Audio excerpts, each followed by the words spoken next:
it's me Harley, back at it again for yet another video. Today I am talking about the top 10 reasons why I consider myself a geek. Number 1 should not be a surprise to you. I cosplay.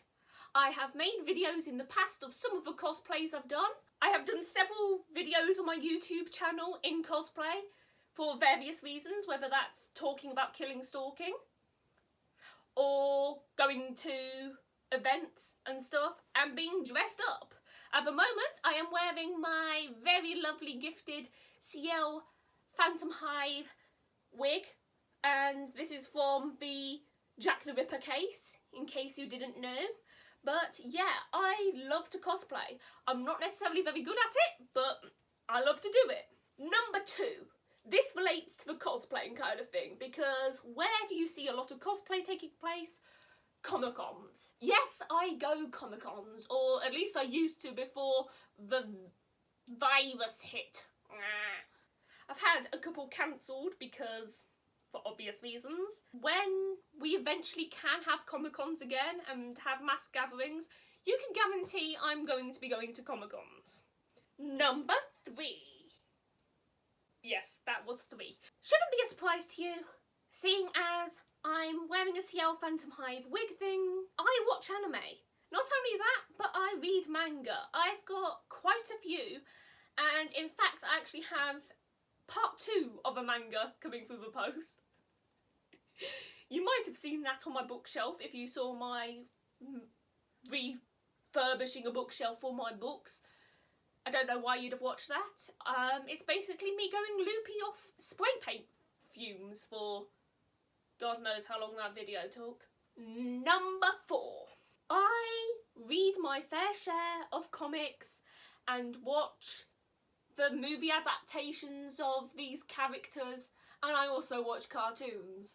Yep, I'm a stereotype with that kind of thing. I can thank Tim Burton for my love of comics, because it was when I found out that he actually liked The Killing Joke that I got into comics. I was already into the kind of comic book art style and watching TV and films with like comic book influences, but it's actually because of Tim Burton that I got into comics as well. Number 5. I love reading. I have got so many books in this room right now. Not that you can see because I'm actually using my bookshelf as a tripod stand, but I am a very avid reader.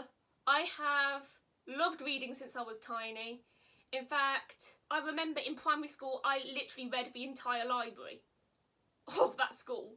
In fact, I read the entire library of 2 primary schools, which is sad. Let's put it that way. I have always loved books, fiction and non-fiction, doesn't matter. I have had my favourite genre of reading since I was about 8, and that is Gothic literature, Gothic horror specifically. I absolutely love that kind of thing. For the longest time my favourite authors have been Charles Dickens, because I was obsessed with Charles Dickens when I was little. I know, weird. And I was reading the unedited versions as well. It wasn't like I was reading a Charles Dickens book made for kids but easier for them to understand. No, I was reading the proper unedited Dickens version. And I am also a massive fan of Arthur Conan Doyle, who, as you probably know, wrote Sherlock. They are my favourites. Although, when I was a bit older, when I was about 10, 11, I started really getting into Shakespeare as well, because, to be honest with you, I just really liked Lady Macbeth. Oh, that's terrible. No, I remember getting into Shakespeare because I, like, watched a it was a film, I can't remember which film it was now, of Macbeth. But it was one that was airing on TV at the time, and I remember watching it and becoming really, really fascinated with, like, Macbeth, and then reading it, and then absolutely loving Lady Macbeth because she was, well, badass and also a bit mental. And it's not just that. When it comes to my love of books, my favourites are good, solid, hardback, beautiful copies, pristine pages. I will never crease a page in a book.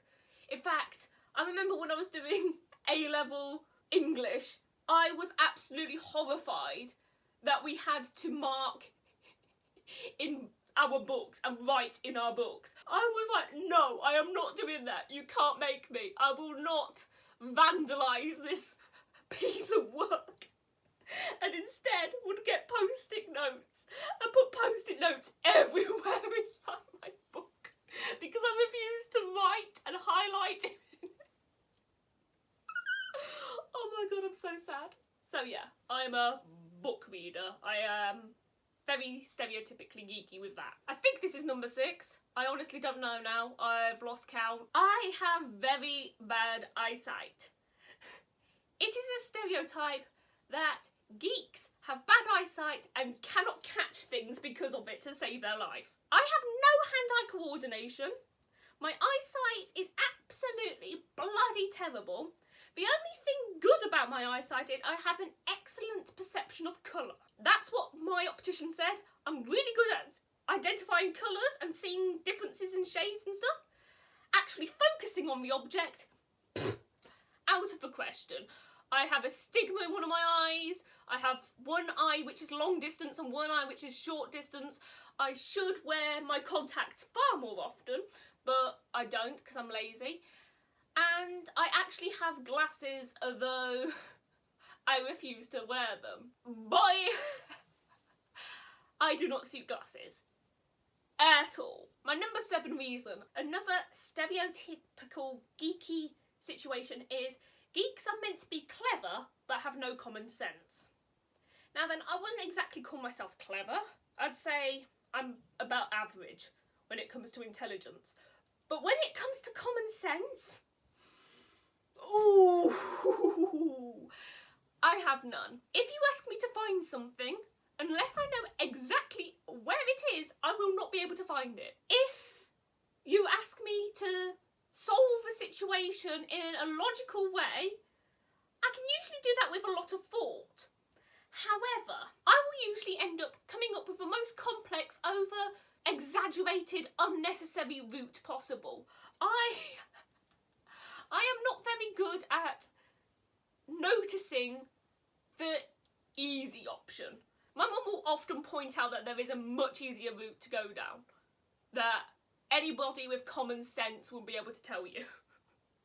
In fact, it's not just my mum who says these kind of things. It's literally people at the stables, at school. I've had so many times where people have gone, really?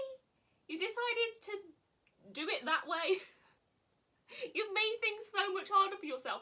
This even goes down to like answering questions in exams and tests. This is one of the reasons why I hate exams and tests, because I will come up with the most ridiculously over explained answer and stuff because I've misunderstood something and there's actually a much easier route, because even though I'd know how to do that easier option, it never occurred to me to do the easier option.